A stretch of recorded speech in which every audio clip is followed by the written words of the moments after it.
안녕하세요. 김민영의 글쓰기 수업 4번째 이야기입니다.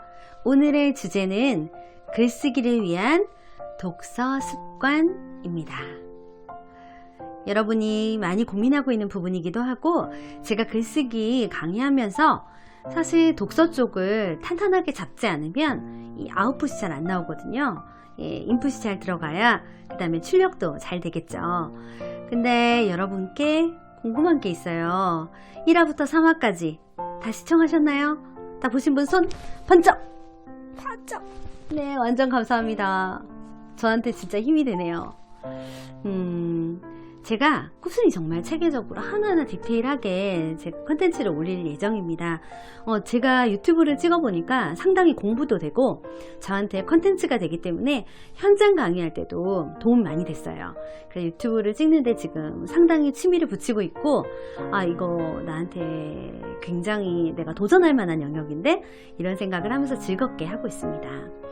글쓰기를 위한 독서 습관이라는 이런 주제로 말씀을 드릴 건데, 가장 중요한 것 중에 하나는 독서를 꾸준히 하는 것이 가장 필요하겠죠. 예를 들어서 재작년까지는 정말 열심히 읽었는데 작년에는 한두 권밖에 읽지 않았어요. 이렇게 되고 지금은 거의 손을 놨습니다. 이렇게 된다면 사실 거의 독서를 지금 하고 있지 않은 상태잖아요. 제가 근데 관련 직종 사람들까지 이제 교육을 하다 보면요, 현장에 계신 분들도 교사든 사서든 이런 관련 직업 가지신 분들도 독서를 이렇게 많이 하지 못하는 경우들이 있어요. 굉장히 바쁘고 지쳐서 사실 독서할 에너지가 없어요. 이건 사실 운동 에너지 없다는 말하고 좀 비슷해요. 뭔가 에너지가 있어야 이렇게 독서를 할 수 있다는 거죠. 그래서 여러분에게 독서할 에너지를 듬뿍듬뿍 드릴 수 있는 2가지 파트의 책 읽기를 소개를 할 거고, 그 2가지 섹션이 왜 구성이 중요한가에 대해서 말씀을 드릴 거예요. 자, 도서관이나 서점에 가면 정말 많은 분야의 책들이 있습니다. 어디서부터 어떻게 책을 선정해야 될지 모를 정도로, 그러다 보니까 사람들이 그냥 무심코 가서 막 보는 그 분야가 어디예요? 베스트셀러죠? 많이 팔리는 책이에요. 근데 그 책이 꼭 나한테 맞을 리도 없고, 지금 내가 고민하고 있는 글쓰기에 바로 도움이 된다고 보장할 수도 없어요. 그렇기 때문에 여러분은 베스트셀러보다는 이 2가지 부분을 많이 가셔야 돼요. 독서 습관, 독서법을 열심히 다룬 그런 분야의 책들, 또 하나 글쓰기와 관련된 책, 이렇게 2 분야를요 5대5 정도, 5대5 우리가 양념 이렇게 비율 하듯이 여러분 이 2 분야를 그렇게 구성을 하셔야 돼요. 그러면 그 분야에도 엄청 많은 책들이 있겠죠. 예를 들어서 내가 베이킹에 관심이 있어, 베이킹 관련된 책을 보잖아요. 그러니까 여러분들 독서하고 글쓰기 잘하려면 꼭 그렇게 구성을 해서 보셔야 돼요. 그 수많은 책 중에서 어떤 책을 볼까요? 독서에 에너지를 줘서 지속적으로 읽게 하는 책이면 정말 좋겠죠. 제가 너무 많은데 간단하게 자, 이런 책 정말 좋아요. 내 서재 속 고전, 서경식이라는 저자, 저 서경식 선생님 책에 거의 전반적으로 저는 굉장히 좋아하는 편인데 처음으로 접하신 독자분들도 많으실 거예요. 자, 이 책은요, 그동안에 평생 동안 정말 오랜 시간 동안 고전을 읽어온 이 저자가 자기 인생이 너무나 힘들고 고통스럽고 정말 좌절을 했을 때마다 한 줄기에 정말 빛이 되었던 그런 고전들의 이야기를 편안하게 풀어놓은 책이에요. 그래서 이 책을 읽으면서 고전을 읽어야 인생이 바뀌어 이렇게 강요하는 책도 아니고 자기계발적인 요소가 전혀 없어요. 그런데도 이 책을 읽으면 어떻게 되냐면, 여기에 나온 책들은 내가 정말 꼭 읽고 싶다. 그래서 제 주변에 이 책을 읽은 다음에 이 책에서 소개된 책 읽기 모임도 많이 만들어지고 있어요. 그러니까 어때요? 이 책이 뭘 준다는 거예요? 아까 말씀드린 거예요. 에너지를 준다는 거죠? 무슨 에너지? 독서를 꾸준히 할 수 있는 독서 에너지를 준다는 거예요. 우리가 운동을 하고 싶으면은 운동 트레이너를 만나러 가잖아요. 그 사람을 꾸준히 돈 내고 만나는 이유가 뭐예요? 그 사람이 하게끔 습관을 만들고 루틴을 주고 에너지를 주잖아요. 혼자 집에 있으면 안 하게 되죠. 이 사람들이 바로 그런 에너지를 주는 우리의 굉장한 독서 스승이고 트레이너라는 거예요. 자, 이 책의 부제를 보세요. 나를 견디게 해준 책들입니다. 이 사람이 인생에서 그런 고통을 겪었을 때 얼마나 이 책들이 본인에게 도움을 줬는지 얘기하면 그 안에는 이 작가의 라이프 스토리가 나오고, 그 안에는 감동이 있고 메시지가 있고 여운이 있기 때문에 이 책 꼭 읽어야 인생 바뀌어요 라는 강요하지 않아도 이 책을 꼭 읽게 된다는 거예요. 그럼 이 책을 읽고 또 그 책에서 소개된 책을 읽고 계속 파장되겠죠. 이렇게 계속 파장이 일어나고 꾸준히 독서를 할 수 있다는 거예요. 자, 이렇게 에너지 주는 책. 또 하나. 이 책은요, 정희진처럼 읽기. 이 분야를 소개하는 거 제가 이유가 있어요. 정희진이라는 작가가 쓴 책이고요. 정희진처럼 읽으라는 것이 아니라 정희진처럼 읽는 사람도 있다라고 저자는 분명히 정의를 하고 있습니다. 그러니까 이 책도 강요하거나 권하지는 않죠. 이 책을 권한 이유가 있어요. 글을 쓸 때 독자들이 제일 힘들어하는 것 중에 하나가 배경 지식과 논리예요. 이 두 분야가 약하면 글을 공개하기도 어렵고 그냥 혼자 비공개로만 쓰고 그냥 제 글은 그냥 저 혼자 보는 글이에요. 이렇게 되기 십상이거든요. 그래서 여러분이 남들에게 나 이 정도의 글을 쓰고 있어요. 좀 자신만만하게 좀 보여주려면 자기 정도는 설득할 수 있는 그런 논리가 있어야 되거든요. 그때 그 무수한 독서 분야 중에서 어떤 책을 읽을 거예요? 정말 도움이 되는 책이 정치 사회 분야예요. 근데 쉽게 접근하기 어렵죠. 되게 딱딱하고 어려울 것 같죠?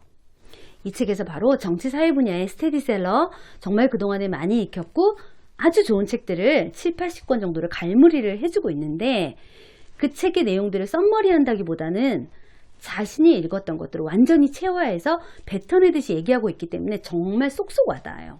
굉장히 읽고 싶은 마음이 들거든요. 그러니까 이 책을 읽으면 정치 사회 분야의 책을 읽을 수도 있고 또 하나 아까 말씀드린 배경 지식과 논리를 쌓을 수 있는 그런 책들과 친해질 수 있는 이 책도 에너지를 주는 그런 책이죠. 어때요? 독서의 파수꾼이 될 수 있는 책이겠죠. 이 책 말고도 무수히 많아요. 이런 책들을 나한테 한 영역에 계속 갇혀서 한 책 섹션에 꼭 준비를 하시라는 거고 또 하나 아까 5%가 뭐였어요? 글쓰기에 관련된 책이었죠. 정말 많은데 자, 이 책은요. 조금 나온 지가 됐지만 제가 굉장히 아끼는 책이고 중요하다고 생각합니다. 왜냐하면 우리가 글 쓰는 분야가 한 분야에 고정되어 있진 않잖아요. 나는 뭐 이쪽 분야의 책만, 이쪽 분야의 글만 잘 쓰면 괜찮아. 이런 사람은 거의 없어요. 전방위적으로 다양한 글을 쓰고 싶은 거죠. 그때 여러분들이 이 각 분야의 전문가들이 주장하는 글쓰기에 뭐예요? 최소 원칙이라는 게 뭔지를 한번 살펴보시면 글쓰기의 기본기 갖추는데 굉장히 도움이 되지 않겠어요?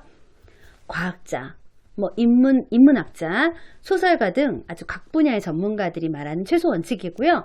여러분이 아실 만한 부분은 뭐 박원순 시장도 썼고 소설가 김은, 소설가 김영하 등등이 필자로 등장을 해서 각자가 말하는 글쓰기에 이 정도는 정말 중요해요 라고 강조하니까 도움이 되겠죠? 자, 이 책은 좀 스테디셀러고 이 책은 신간이에요. 비교적 신간인데 글쓰기 책을 고를 때 한 절반 정도는 방법론, 하우투고요. 한쪽은 마인드에 관한 책입니다. 이 책은 약간 마인드 섹션에 관한 책이고요. 자, 우리가 글을 미루게 되는 굉장히 그 어떤 영향을 미치는 요인 중에 하나가 귀찮아, 어려워. 그래서 오늘 하루 중에 24시간 되게 시간 많았는데 나 이상하게 글쓰기 못했어. 그런 날들 있죠. 이 책은 그런 날들의 그 시간 재정비를 해주고요. 정말 기본적으로 알아야 되는 그 어떤 지침들을 바로 실천하게 해주는 그런 책이라서 굉장히 좋았어요, 저는.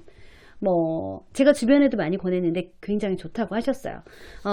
이 책을요, 읽다 보면 내가 왜 글쓰기를 자꾸 미루게 되는지, 그리고 오늘은 충분히 시간이 있었는데 그 시간을 어떻게 활용을 못했는지까지 알 수 있기 때문에 굉장히 구체적인 책이라고 볼 수 있죠. 이 두 책도 글쓰기에 에너지를 주는 책이기 때문에 좋아요. 이렇게 뭐 이 책 말고도 굉장히 많습니다. 독서와 글쓰기에 관한 책들을 정비하셔서 책상에 가장 가까운 쪽에 딱 2권이나 1권씩 꽂아 두시고요. 자극을 받으시고 에너지를 받으셔야 돼요. 그래야 오늘 쓸 수 있는 나한테 힘이 생깁니다. 자, 그 다음에 오늘 두 번째 얘기를 조금 더 마무리를 해보려고 합니다. 책을 깨끗하게 보는 쪽, 뭔가 표시하는 쪽이 있으실 거예요. 이 양쪽에 어떤 좀 다른 유형이겠죠. 어느 쪽이 옳다고 말할 수는 정말 없어요. 사람마다 다르기 때문에. 그런데 나 글쓰기에 초보고 기초를 잘 다지지 못했어요. 그냥 나 쓰고 싶은 대로 아무렇게나 막 썼어. 이런 분들이라면 저는 그 책에 표시를 하라고 말씀을 드리고 싶어요. 어떤 식으로든 간에. 왜냐하면 만약에 여러분이요 이 책을 읽었다고 해보세요. 막 열심히 꾸준히 읽어서 이 책이 지금 254페이지짜리 책이거든요. 뭐 한 3, 4일? 뭐 일주일에 걸쳐서 읽었어요. 자, 읽다 보면 어때요? 앞부분 잊어버리죠. 그리고 중요하다고 생각하는 부분이 계속 이동을 해요. 그래서 마지막쯤에 가서는요, 거의 끝부분에 읽은 부분 중심으로밖에 기억에 남지 않거든요. 이 책을 읽었는데 정리를 안 하고 기록을 안 하면 당연히 휘발되겠죠. 정말 천재적인 기억력이 아니라면, 저는 기억력이 뛰어나는 스타일이 전혀 아니에요. 그래서 저는 어렸을 때부터 되게 기록을 열심히 했거든요. 근데 사실 우리가 나이 들수록, 또는 막 너무 디지털 치매라는 말도 있잖아요. 수많은 정보들을 너무 쓸데없이 자꾸 받다 보니까 중요한 걸 자꾸 깜빡깜빡 하게 되는 거예요. 여러분 그런 경험 되게 있으실 거예요.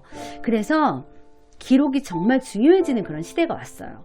잊어버리지 않고 이 책 내용을 내가 재구성을 하려면, 요약 정리를 잘 하시려면 어떤 표시를 꼭 하셨으면 좋겠고, 그걸로 기록을 해서 내가 쓸 글에 밑재료를 잘 만드셔야 돼요. 재료가 없는데 요리를 할 수 있나요? 절대 없죠.